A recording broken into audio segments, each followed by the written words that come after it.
I don't want to delay this any further because we have a very, very special double dose of Hatriot Mail today. Hatriot Mail, your break from the tyranny of unbiased, independent media. Because knowledge and information are just communist conspiracies. Hatriot Mail, written by patriots who hate David Pakman. Because America. And because freedom. So I call today's edition of Hatriot Mail the Puberty and Shaving Edition because it's two Hatriot Mails that deal with, I guess, stereotypes and ideas about masculinity. Let's put it at that and listen to the first one.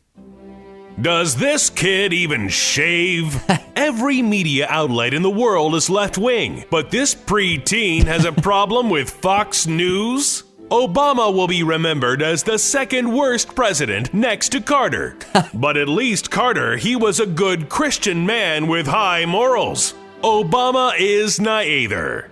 Sickening, sickening show. If anybody is trying to insult me by saying that I look young, that is by no means an insult, because now that I'm 31, Louis, I am starting to welcome anybody who thinks that I look too young to be hosting this show. It's fantastic.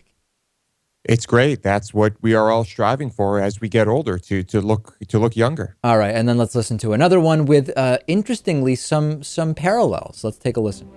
Someday, when you hit puberty, you may have a deeper understanding of law enforcement. There is a reason why you have so few views. If you want to be a journalist, remember fair and accurate reporting is important.